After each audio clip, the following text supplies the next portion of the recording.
오늘 말씀의 제목은 하나님의 시선입니다.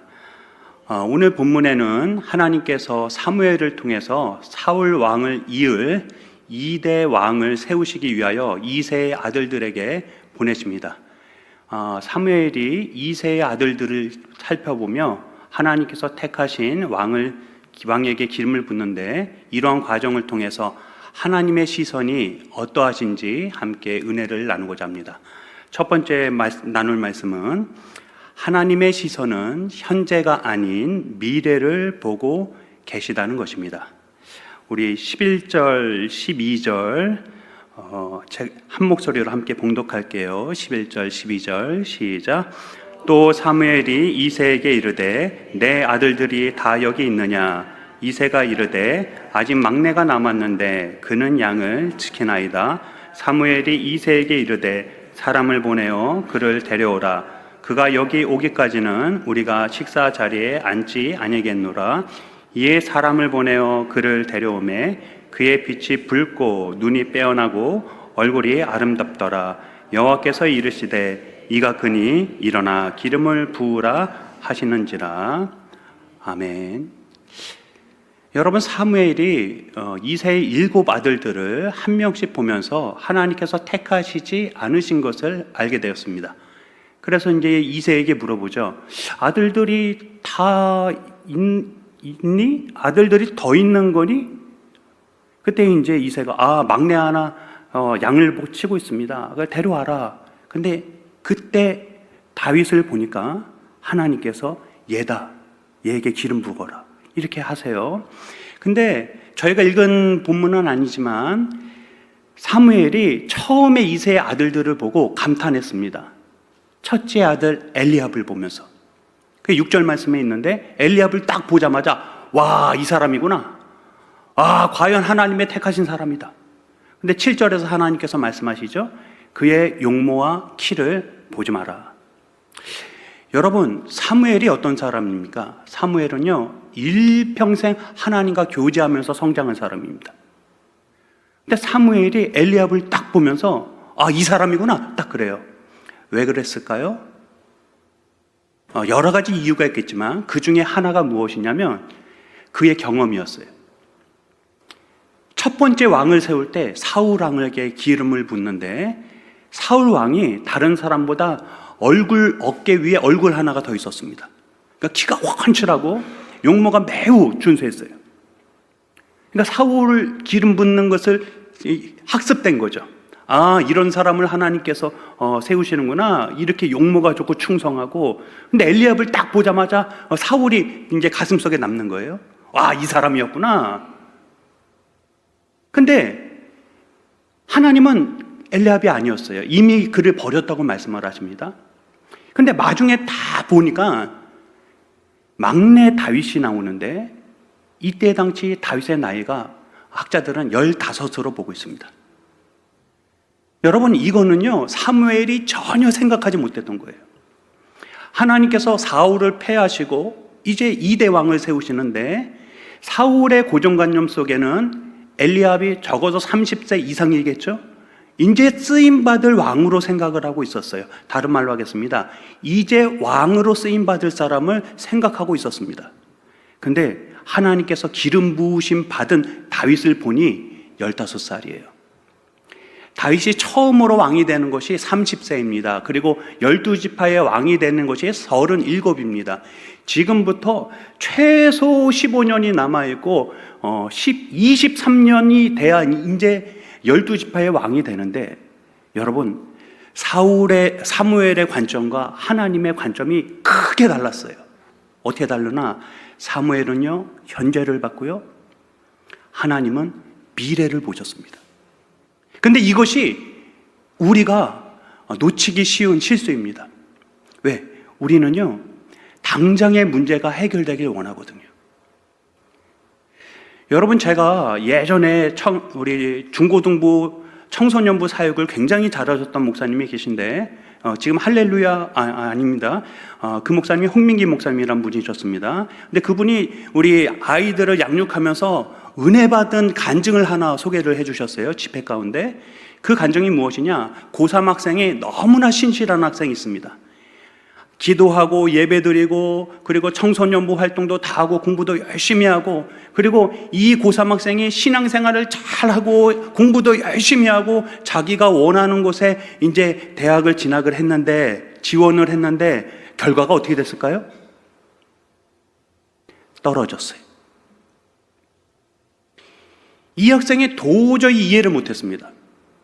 내가 공부를 게을리한 것도 아니고 내 실력이 부족했던 것도 아니고 내가 신앙생활을 게을리했던 것도 아닌데 내가 이렇게 고3 때 특별한 열심과 열정을 가지고 하나님을 섬기면 하나님께서 그래도 일반적으로 합격의 은혜를 주시는 게 맞지 않나요? 일반적으로. 이 학생이 크게 시험에 들었어요. 아니, 나는 이렇게 기도하고 열심히 내는데 떨어지고 고3 때 신앙생활 잘 안 하는 친구들은 잘 대학 가는 것 같고 내가 뭐 한 건가? 시험에 들었죠. 근데 몇 개월 신음하고 이 목사님과 교제하고 위로받고 격려하고 그러면서 목사님이 야, 다 하나님의 뜻이 있으실 거야. 우리 다시 한번 기도하고 다시 하자. 그리고 재수를 했습니다. 그래서 똑같은 대학에 똑같은 학과에 이제 재수하면서 냈어요. 근데 결과가 수석으로 입학을 하게 됐는데, 이때부터 중요합니다. 작년에 입학한 친구는 수석이 1년 장학금을 줬습니다. 근데 이번 해부터 수석한 친구들한테 전체 장학금을 주는 거예요. 이해가 되실까요? 이때 풀렸어요. 내가 합격하고 그러면 뭐 1등으로도 못할 수도 있겠죠. 그냥 진학했겠죠. 근데 하나님께서는 1년의 고난과 연단의 시간이 있지만 그 기도하면서 훈련하면서 더 믿음으로 전진하면서 지내는데 재수해서 합격할 때 1등에게 4년 장학금을 그때부터 되는 거예요. 이것이 무엇이냐? 미래를 보시는 하나님의 지혜입니다. 여러분, 고수와 하수의 차이가 무엇입니까? 너무 간단해요. 따먹는 것을 다 따먹으려고 그러는데요, 하수는요, 눈앞의 것을 따먹으려고 그래요. 바둑 그러시면 아다리 계속해요. 아다리 1점. 근데 고수는요, 이렇게 몇 점 줍니다. 몇 점 줘요. 그렇지만 후에 미래의 모든 것을 점령하게 되죠. 여러분, 야곱의 아들 요셉이 한 사건에 한 날에 너무 큰 슬픔을 겪습니다. 요셉이 형들에게 죽임을 당할 뻔하고요, 형들에게 울부짖으면서 잘못했다고 용서해달라고, 나 한 번만 살려주고 기회를 달라고 그러는데 형들이 죽이진 않았지만 애굽으로 그냥 팔아버렸어요. 우리식으로 따지면 러시아 막 이런 데로 우리 가족이 일가친척이 팔아버린 거예요. 그리고 야곱은 그날 울부짖었습니다. 왜? 아들들이 오더니 요셉의 옷에 막 피를 묻혀갖고 짐승이 잡아먹었다고 그래요. 근데 야곱한테는요, 요셉이 진짜 자기의 몸과 같거든요. 자기의 심장이거든요. 요셉도 울고 야곱도 울고 너무나 고통스럽죠. 근데요, 하나님은 그 현장에 관심이 없으셨어요. 하나님은 약 20년 후에 관심이 있으셨어요. 20년 후에 요셉이 애굽의 총리가 되고 하나님의 지혜와 능력으로 애굽을 다 살리고 주변 국가를 다 살리는데, 하나님께서 누구를 다 살리게 하세요? 그 야곱의 가족, 일가 친척들, 내 형제들을 하나님께서 다 살리게 하세요. 그래서 요셉이 말합니다. 창세기 45장 4절 5절. 요셉이 형들에게 이르되 내게로 가까이 오소서. 그들이 가까이 가니 이르되 나는 당신의 아우 요셉이니 당신들이 애굽의 판자라. 당신들이 나를 이곳에 팔았다고 해서 근심하지 마소서. 한탄하지 마소서. 무서워하지 마세요. 그런 거예요. 하나님이 생명을 구원하시려고 나를 당신들보다 먼저 보내셨나이다. 요셉과 야곱, 그리고 요셉의 형제들은요, 당장 분풀이하고 당장 문제 해결하는 하루에 관심이 있었거든요. 하나님은요, 수십 년을 앞에 두시고 일가 친척들과 모든 족속들을 살리시는 지혜로 미래를 보셨습니다. 사랑하는 성도 여러분, 우리는요, 연약하고 부족하기 때문에 현재에 큰 관심이 있습니다. 오늘 당장 돈 문제가 해결되고, 오늘 당장 내 자녀가 치유 안 받고, 내 병이 고침받고. 근데요, 우리가 더욱더 관심 가져야 될 것은 무엇이냐면 하나님의 시야로 미래를 바라보는 거예요. 지금은 힘들고 어렵지만 하나님께서 뜻하신 일이 있으실 것이다. 제가 찬양은 부르지 않습니다. 그러나 가사를 읊어드립니다.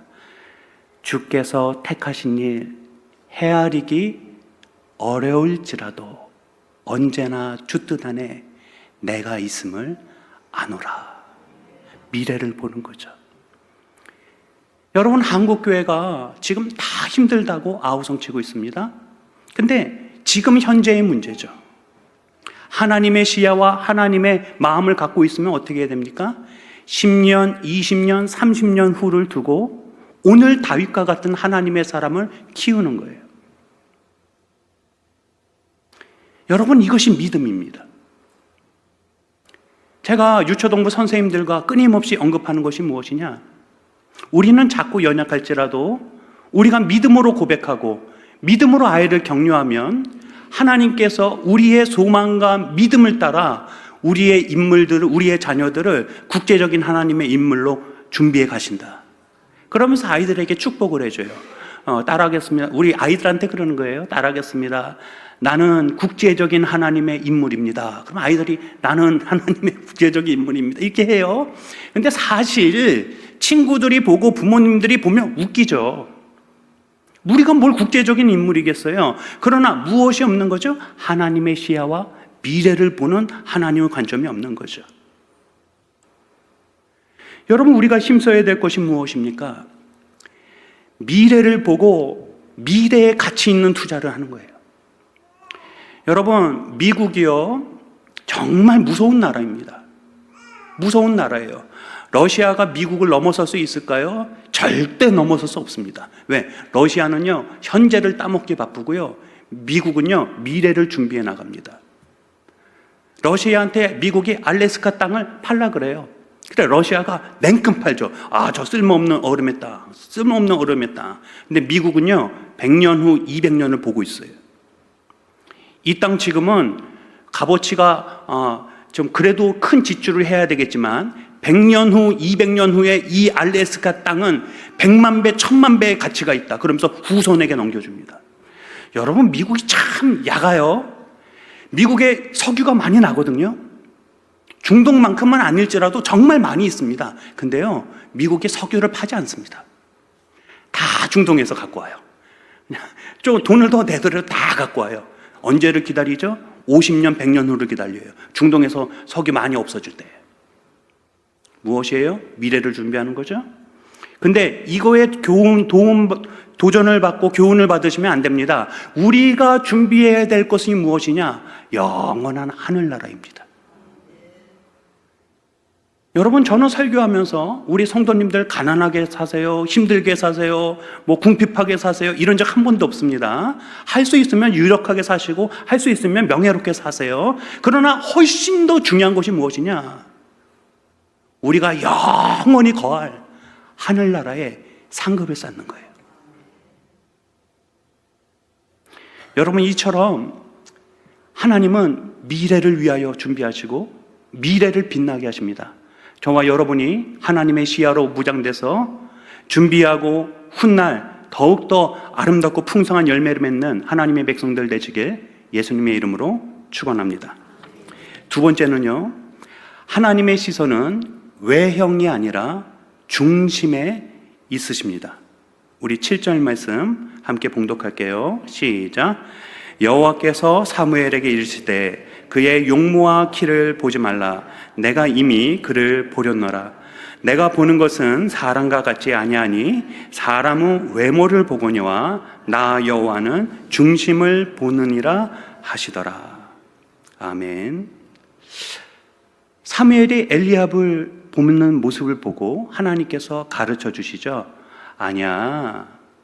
아니다. 너 기억해야 된다. 사람은 외모를 보지만 나 여호와는 중심을 본다. 여러분, 이 자리에 우리가 이렇게 착각하기 쉬워요. 아, 사무엘이 그냥 순간 판단해 갖고 이랬나 보다. 우리는 마음을 보고 중심을 잘 보려고 그러는데, 근데 여러분, 착각입니다. 착각이에요. 왜냐? 이 자리에 있는 우리 모두는 사무엘보다 뛰어날 수가 없습니다. 사무엘보다 하나님보다 더 교제한 사람 없고요. 사무엘처럼 하나님 말씀 읽은 사람 없고요. 사무엘처럼 충성한 사람 없어요. 우리의 판단과 우리의 결정은 사무엘의 결정에 미치지 못합니다. 그리고 하나님께서 정의 내려주세요. 사람은 외모를 본다. 무슨 말이에요? 저와 여러분은 외모를 보는 존재라는 거예요. 왜 그러냐? 너무 간단해요. 우리는 중심을 볼 수 있는 능력이 없습니다. 여러분, 제가 3초 시간을 드릴 테니까 제가 무슨 생각하는지 알아맞혀 보세요.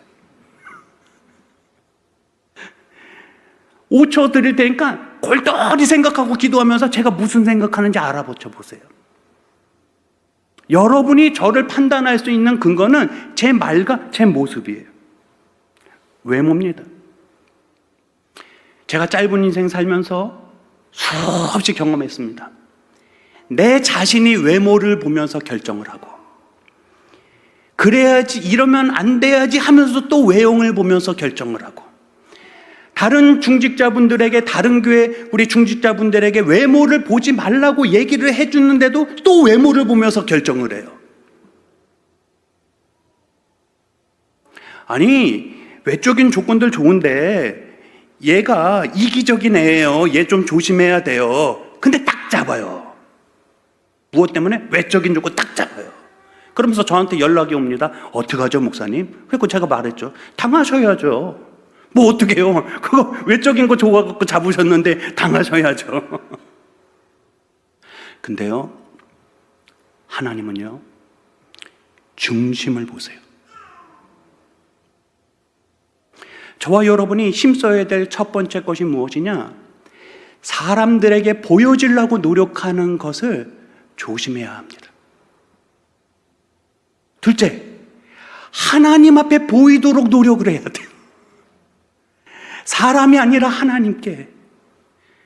여러분, 다윗이 하나님께 인정받잖아요. 하나님께서 택하시잖아요. 다윗이 어떤 삶을 살았을까요?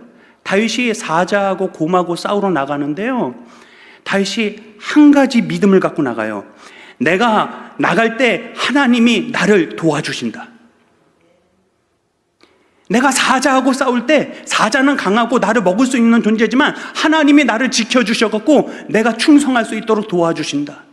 곰도 내가 무섭지만 하나님께서 지켜주셔갖고 곰을 이길 수 있다.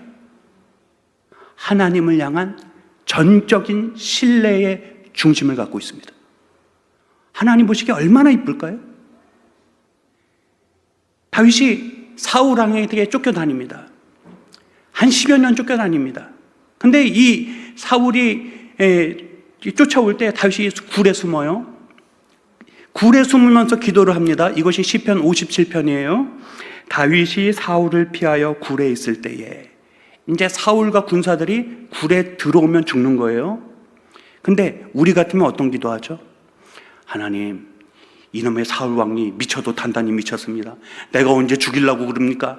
나 사울왕 죽이려고 한 적이 없는데 왜 이렇게 나를 죽이려고 그런지 모르겠습니다. 하나님, 나 좀 살려주세요. 나 좀 이 억울함에서 벗어나게 해주세요. 이 사울왕 옆에 있는 이 간신배들 다 떨어지게 해주셔서, 이 간신배들, 내가 사울왕을 도대체 왜 죽인다고 나를 이렇게 괴롭히는 거예요. 하나님, 나 좀 살려주세요. 그럴 것 같죠? 저는 그럴 것 같아요. 근데 다윗이 고백합니다. 11절, 하나님이여, 주는 하늘 위에 높이 들리시며 주의 영광이 온 세계 위에 높아지기를 원하나이다. 여러분, 다윗과 우리의 마음 자세가 다릅니다. 하나님, 나는 저 같으면 나 좀 살려주세요. 근데 다윗은 내 목숨보다 중요한 것이 하나님의 영광이고, 하나님의 말씀이 열방에 충만하고, 하나님의 이름이 온 세계 위에 높아지길 원하나이다. 여러분, 하나님이 다윗을 얼마나 기뻐하겠어요? 다윗이요 왕이 돼갖고요 언약궤를 예루살렘으로 모셔옵니다. 그때 다윗이 너무나 기뻐갖고 즐거워서 하나님 앞에 찬양을 하는데 정말 정신이 없이 찬양했어요. 너무 기뻐갖고 정신이 없이 찬양하다 보니까 이게 바지가 내려갔네요. 여러분, 이 자리에 계신 모든 분들이 찬양하면서 옷자락 한번 찢어지신 적 있으실까요? 겉옷 한번 벗겨지신 적 있으실까요? 우리의 중심과 다윗의 중심 자체가 틀려요. 아내가 핀잔 주죠. 아이고 왕이 부끄럽게 뭘 그러십니까? 아이고 왕이 체면이 없지. 야, 나는 하나님 앞에 체면 없어. 내가 하나님 앞에서 뛰노는데 그게 뭐가 문제겠니? 다윗은요 사람들에게 보여지는 그 무엇보다 하나님 앞에 보여지기를 기뻐했습니다. 다윗이요 하나님의 나라와 영광을 위해서 성전 건축을 준비하는데요, 제가 역대상 22장 14절 다윗이 준비한 것이 언급되어 있습니다. 내가 환난 중에 여호와의 성전을 위하여 금 10만 달란트와 은 100만 달란트와 녹과 철을 그 무게를 달 수 없을 만큼 심히 많이 준비하였고. 여러분, 다윗이 금을 준비했는데 금이 10만 달란트예요. 이게 얼마큼인지 이해가 잘 안 되실 거예요. 한 달란트가 33kg입니다. 몇 킬로요? 근데 10만 달란트예요. 근데 금 한 달란트가 8,800돈이에요. 그러면 지금 시세로 35억이에요. 한 달란트가 35억인데 10만 달란트, 어제 제가 계산을 했습니다. 352조입니다. 금만. 근데 중요한 것이 무엇이냐? 내가 환난 중에 준비했다고 그래요. 다윗이 넉넉한 중에, 남아도는 중에, 다 뺏어와갖고 넘쳐나는 중에가 아니에요. 환난 중에, 어려운 중에, 힘겨운 중에 최소 500조에서 1000조를 준비했어요. 하나님을 향한 헌신의 마음이 어때요? 아름답죠.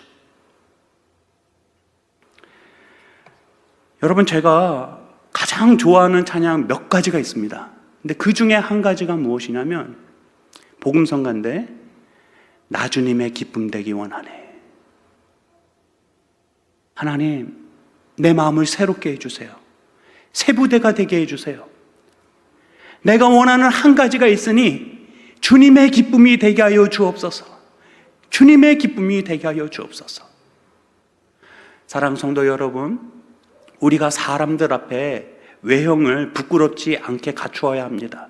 그래서 제가 오늘 설교단에 올라올 때에도 거울 보고 넥타이 바로하고 넥타이 핀하고 머리 다시 한번 다듬고 최고 정결하게 정갈하게 나왔어요. 그러나 우리가 훨씬 더 중요하게 여겨야 될 것은 하나님 앞에서 아름다운 중심을 갖는 것입니다. 저와 여러분이 이렇게 하나님께 인정받는 죄종들 되시길 예수님의 이름으로 축원합니다. 세 번째, 하나님의 시선은 아무도 관심 갖지 않고 있는 그곳에 머물러 계십니다. 우리 11절 말씀 읽었는데 제가 다시 한번 봉독할게요. 또 사무엘이 이새에게 이르되 내 아들들이 다 여기 있느냐? 이새가 이르되 아직 막내가 남았는데 그는 양을 지키나이다. 사무엘이 이새에게 이르되 사람을 보내어 그를 데려오라. 그가 여기 오기까지는 우리가 식사 자리에 앉지 아니하겠노라. 여러분, 사무엘이 이새에게 말했습니다. 오늘 하나님 앞에 제사 드려야 되니까 아들들을 다 데리고 와라. 누구를 데려오라 그랬어요? 아들들을 데려오라 그랬어요. 여러분, 다윗이 딸일까요? 다윗이 딸이에요? 아들이죠. 근데요, 이새가요, 다윗은 아들에서 제꼈어요. 참 이새가 제가 보기엔 냉혹합니다. 왜? 국가적인 영적 지도자를 만나는데 자녀들이 그 영적 지도자를 만날 수 있는 특권을 갖잖아요. 지금 상식 있는 부모님이라면 갓난아기라도 한번 데리고 갈 거예요. 예, 그 영적 지도자 안수기도 받을 수 있게. 근데요, 이새가요, 다윗을 빼놔요. 부모님에게 제대로 사랑받지 못한 거예요? 관심받지 못한 거예요? 근데 하나님께서 그 7명 유력한 아들들이 있는 곳에 사무엘에게 말합니다. 얘도 아니다, 얘도 아니다, 얘도 아니다. 다 아니다. 여기 있는 다 하나도 없다. 사무엘이 놀래죠. 그럼 어디 있습니까? 야, 이새여, 당신에게 아들이 더 있습니까? 네, 양의 들에서 양치고 있는 막내가 있습니다. 하나님의 관심사가 어디가 있어요? 그 들에 있는 다윗에게 가 있어요. 여러분, 성경을 살펴보면요, 사람의 관심사와 하나님의 관심사가 전혀 다릅니다. 사람은요, 유력한 궁궐에 관심이 있고요, 하나님은 지극히 연약하고 소외된 자에게 관심이 있으십니다. 왜? 은혜와 자비의 하나님이시기 때문에.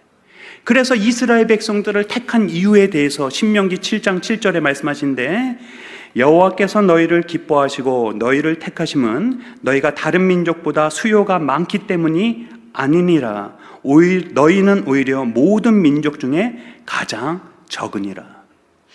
이스라엘 백성들, 너희들 기억해라. 하나님이 너희를 택하신 이유가 있어. 그 이유가 무엇이냐? 너희가 힘있고 능력있고 유력해서가 절대 아니야. 너희가 가장 연약하기 때문이다. 하나님의 관심사가 어디 있어요? 가장 작고 연약한 이스라엘 백성에게 가 있습니다. 여러분, 만왕의 왕 예수님께서 이 땅에 성육신으로 탄생을 하십니다. 그때 예수님께서 태어나신 곳이 유대 땅 베들레헴인데, 이 베들레헴은 연약한 시골이에요. 그래서 마태복음 2장 6절에 기록이 되어 있습니다. 유대 땅 베들레헴아, 너는 유대 고을 중 가장 작지 아니하도다. 내게 한 다스리는 자가 나와서 내 백성 이스라엘의 목자가 되리라. 야, 베들레헴, 너네 시골이라 그러지 마. 쬐끄만 촌동네라 그러지 마. 이 동네에서 만왕의 왕이 나신다. 하나님의 관심사가 어디 있었어요? 작고 연약한 동네. 예수님께서 공생의 바로 직전까지 30세까지 갈릴리 나사렛에서 자라십니다. 갈릴리가 어디입니까? 이스라엘 맨 위쪽이에요. 이방 땅과 경계성 있는 그런 경기도 북부 같은 곳입니다. 그곳에 나사렛에서 자라시는데, 나사렛은 촌동네 중에 촌동네입니다. 얼마나 촌동네인지 구약 성경에 한 번도 언급이 되지 않아요. 두 번째, 요세푸스에도 언급이 되지 않고 랍비들의 문헌에도 탈무드에도 한 번도 기록이 되지 않습니다. 그래서 나다나엘을 빌립이 초청할 때, 나사렛 예수님? 야, 너 한번 여지껏 들어본 적 있냐? 나사렛에서 무슨 선한 것이 난다고 나사렛 예수라고 그러냐? 예수님은 어디서 계세요? 가장 연약한 곳, 가장 초라한 곳. 예수님께서 택하신 제자들이 어떤 사람입니까? 가장 연약하고 초라한 자들이에요. 예수님이 만나신 분들이 누구예요?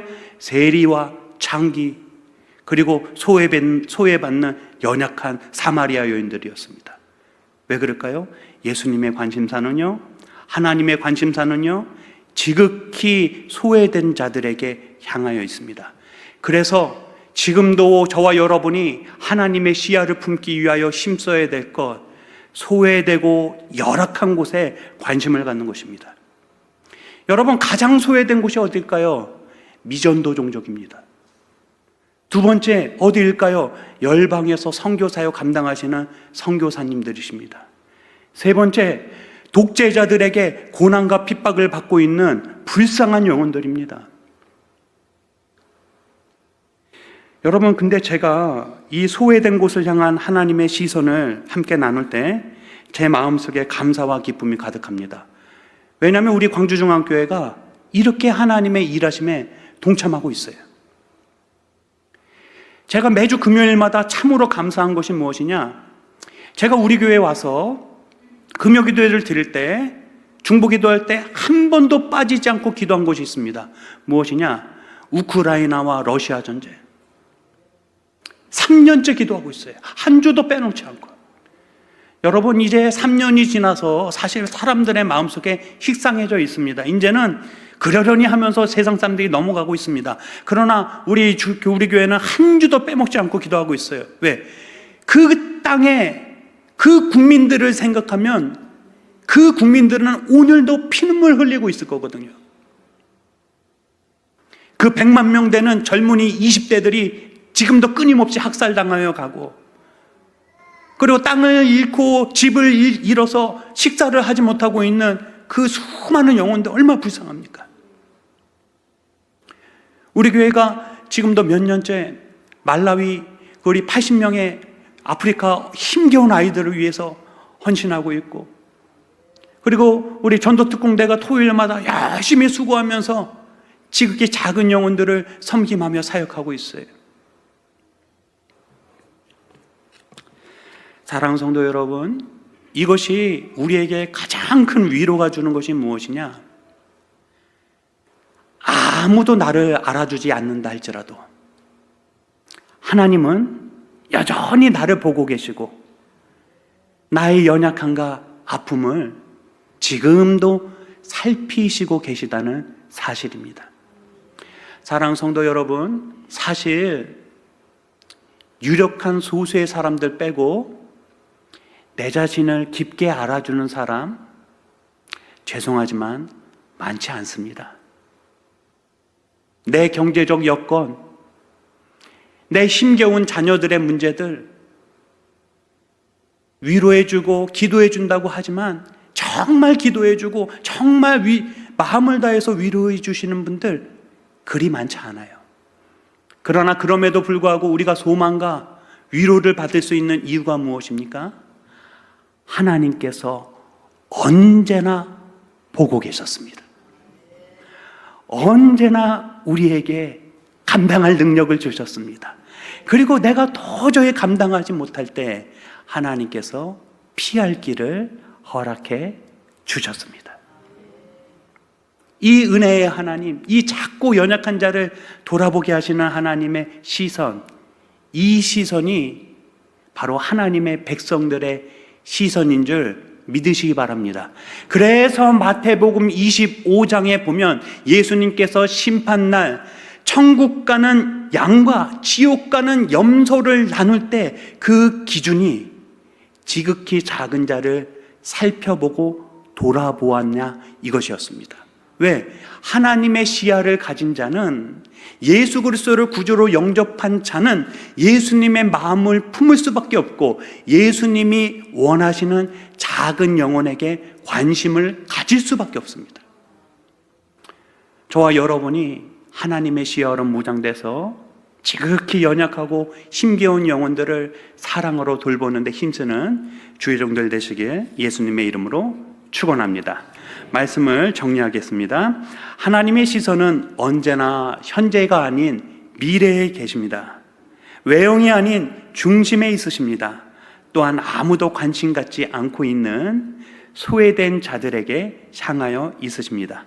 우리의 마음이 하나님의 마음을 담고 우리의 시선이 하나님의 시선을 따라가서 하나님께 참으로 기쁨이 되시고 또한 하나님께서 찾으시고 사용하시는 능력의 통로로 저와 여러분이 쓰임 받으시길 예수님의 이름으로 축원합니다. 기도하겠습니다.